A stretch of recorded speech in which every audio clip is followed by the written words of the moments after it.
Okay, and the first thing you need to unscrew to get your transmission out, you're going to take your 3 30-second hex wrench.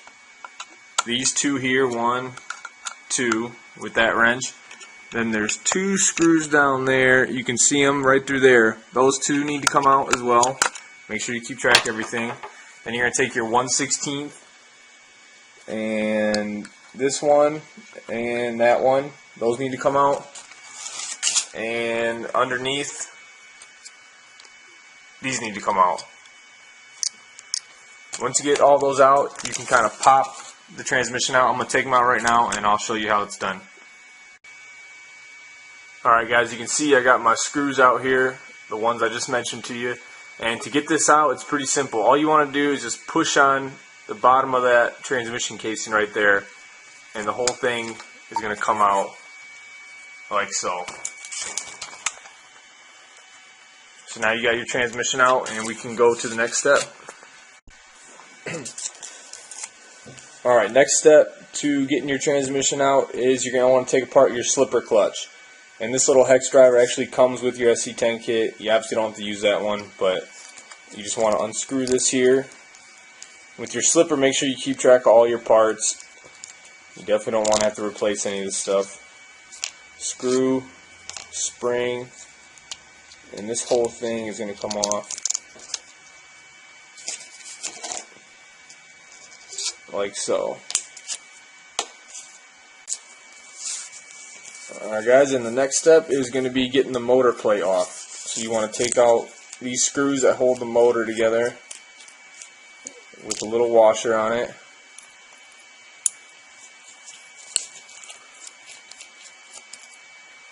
Like so. Now your motor is going to be loose. You can just take that out. And now the only thing that's holding this motor plate on are these screws here driving through. And so you're going to have to take those out next.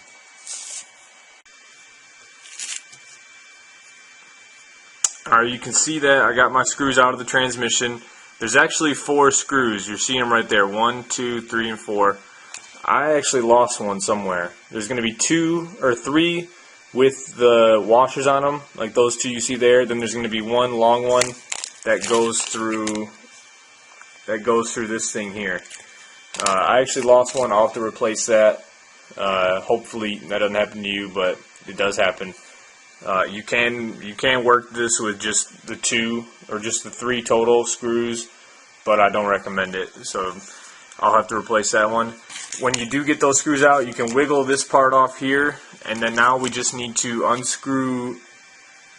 You can see these 2 screws here, and we'll get this bumper off. Then we'll just have the transmission standing alone.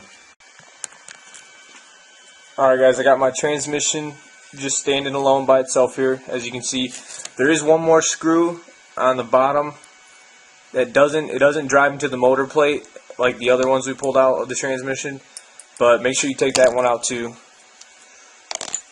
And then this thing, really you just got to work it a little bit, and it's going to slide apart like so. And we'll just take a second here.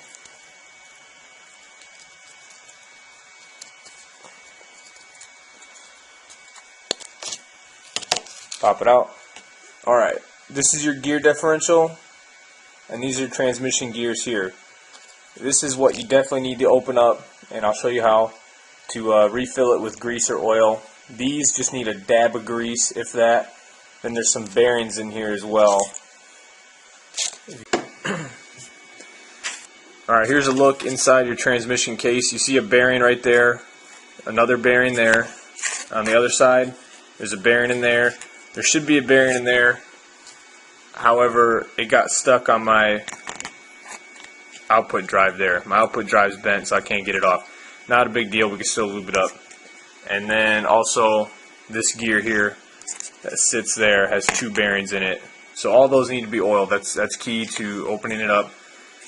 It'll make it run a lot smoother and faster. Alright, now we are ready to take apart the actual gear differential. And there's 4 screws, you can see. They all need to come out, and you're going to use your 1.5 millimeter wrench to do that. So I'm going to take those out now. Alright, you can see I got my gear diff open now. I got grease in it from before. If you put oil or grease in it and it's dry, that's a bad sign. Or if you see a lot of grease or oil on the outside of it, that means you may need to replace your gear diff. This should be sealed completely and nothing should be leaking out of it. So mine's still pretty full. Doesn't mean we don't have to change it. We still need to clean this out. We need to take these gears out here, clean them off, try and get as much of the grease out as possible, and then we're going to refill it with new grease. What happens is this grease breaks down over time and it stops doing its job. So we need to refill it with fresh grease, and it's going to make the transmission run a lot smoother. Alright, I got these gears out here. There's my gear differential empty. There's the other part. And what you want to do is just wipe these down as much as you can with some paper towel or a rag. You know, get as much grease off them as you can. It's a little dirty to do it, but basically you just want to clean these out. Get all the old grease out that you can. Try and get it as clean as possible. Alright, and before you actually tighten your gear diff back together, make sure you put your grease or your oil in. And you see, I just have the associated grease that come with the kit. I also have some 7,000 weight differential fluid from Dynamite. You can use all different kinds of weights. The higher the weight, the tighter it's going to be, the less it's going to be looser.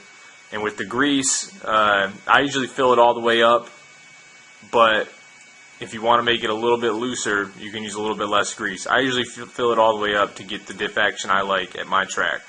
So I'm going to fill it up with grease now, then I'm going to tighten the gear diff back together, and then we're going to put the whole transmission back together after we lube up the bearings and make sure all the gears are good and clean and everything. Okay, we got our gear diff back together. One thing to note is that when you're tightening these 4 screws there, they don't have to be, you know, tightened really well. They just need to be tightened enough to hold it together.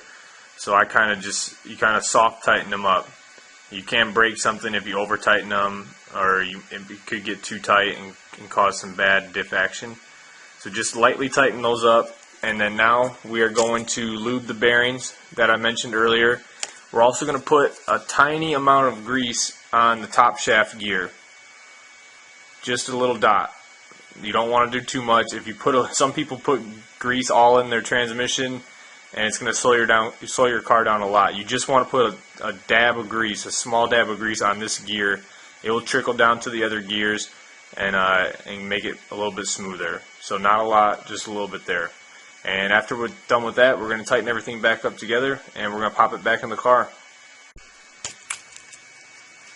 Alright guys, we got our transmission popped back together. It's running, feeling pretty smooth there.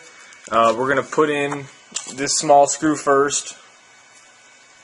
And another thing to note, just like with the gear differential, with your transmission, all of these screws that go through the transmission, make sure you do not over tighten them. You'll be able to tell by the feeling of the diff has. If it feels really tight, you need to loosen them up a little bit. They just need to be tightened enough just to hold it together, just to make it into the motor plate there.